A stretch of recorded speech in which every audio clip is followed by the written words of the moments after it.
Hi everyone, welcome to Matthew's Movie Mentions for week 37, the 17th of September. After last week's single film, I am back in the saddle. I had a decent rate of viewing films this week. Next week might drop off again. I'm travelling, so I'm still way ahead of myself. I'm not worried about falling behind or not being able to make my target. I've got a pretty clear run until the end of the year now, busy weekends notwithstanding. But this next week might end up a little bit lower. So, this week we're going to be discussing McCabe and Mrs. Miller, Custody, Heat, We Need to Talk About Kevin, Lost in Paris, To Sir with Love, Desperately Seeking Susan, and Molly's Game. So, McCabe and Mrs. Miller is, a film I'd wanted to see after reading about it in a couple of books, and actually reading about this film made me more interested in seeing other Robert Altman works. That's why I've seen a few other of his during this year. I'm glad I've finally seen it, but it ended up just a bit more reminiscent of other films that I'm not hugely a big fan of anyway. So things like Butch Cassidy and the Sundance Kid and the Wild Bunch. There are some really good performances in this, but by and large the film doesn't really get going until it introduces the bounty hunters, and it takes quite a long time to get to that point anyway. Custody was the opening film of Godalming Film Society's new season, and it was an intense thriller. There is something about a director's second or third film that always has the same kind of features. It's usually thrilling, it's inventive, it's interesting, but it always ends up a bit shorter, and maybe some of the threads aren't as well done. We've seen this in watching this year, things from films from people like Taika Waititi and a few others, where you can see they're on the way to becoming something really good, but this film was no different. The performances all round were terrific, but especially Julien, the boy in the film, and it didn't let up. Once you got into the grip of the sort of thriller, but particularly in its third act, the film did not let up. It seemed like it was going to be a lot more about which parent should be believed in the custody battle, but it very much went into Antoine's point of view and showed us his callousness.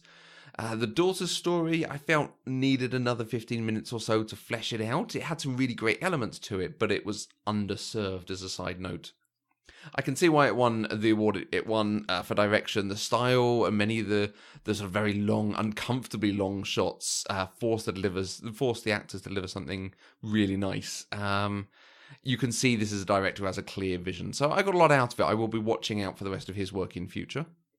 Heat is one we're discussing on Pop Culture Deprived. There is something about Heat that I can't quite put my finger on. It is clearly a great film. It is well written, it's well performed, it has interesting situations, it's visually well done, it's a fascinating take on different sides of the city, but there's nothing in it that stands out. There's no moments in it that I say, oh, that is a truly great moment. There's no shot or sequence or dialogue that I want to gush over. It is really good, but I think it lacks some heart. We Need to Talk About Kevin. I had started watching earlier in the year, but it became a difficult watch after there were shootings in the US, particularly the Parkland, Florida shooting.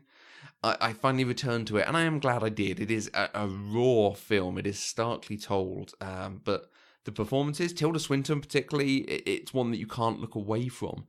I found myself questioning everything about whether we're seeing the mother's worry about her impact on her children and the world around her, if this was what Kevin was actually like. And even afterwards, I don't think we're quite given enough to know, was she the one who defaced her own property? Was other people? Is she doing some of these destructive acts? Yeah, a very interesting film. Very, very hard to rate in terms of, how good was it out of 10, because it was such a difficult film to watch at times.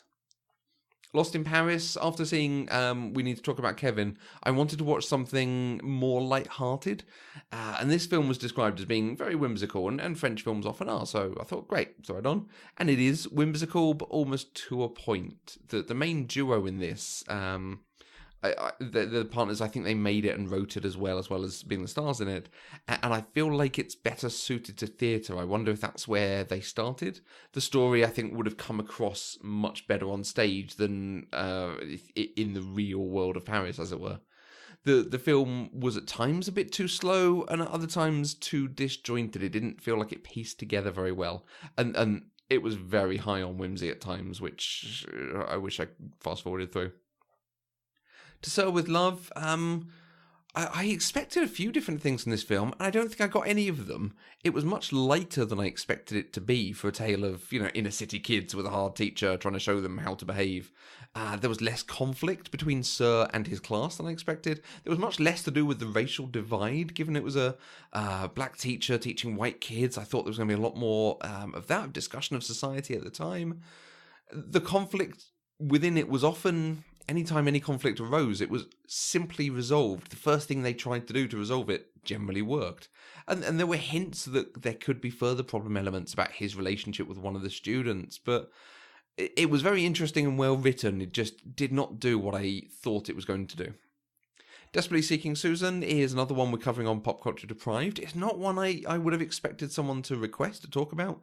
It's very much a story of its time. I don't know that it's necessarily held up as well as other films like it, but it is a bit of fun at times. And Molly's Game, I was really looking forward to. I'm a big fan of Sorkin's previous work. It's incredibly well told. It takes more time over elements of the story than I expected to, given the amount of information we need to get as a viewer to really understand it. The performances are great. It is incredibly interesting. It fades away a little at the end. I suspect that's the problem with it being based on real events. The events themselves didn't have a sort of satisfying, crunchy ending. But it feels as though there might have been a better way to tell this, almost telling it chronologically, rather than her relating events in the past as a kind of narrated tale. There might have been a better way to piece it all together. So my recommendation this week, I'm not sure if I can recommend We Need to Talk About Kevin, but it was engrossing and incredibly well done. Tilda Swinton is terrific. All the performances in the film are really, really good. I think it wants to discuss the topic of sort of psychopathic violence of this sort, but it doesn't really lay out any structure to allow you to do so. It never relieves its own tension, and it never really lets the audience know anything for sure. I think it is a stronger film for doing that, but it's not the sort of analysis of the situation you might get from Another Tale.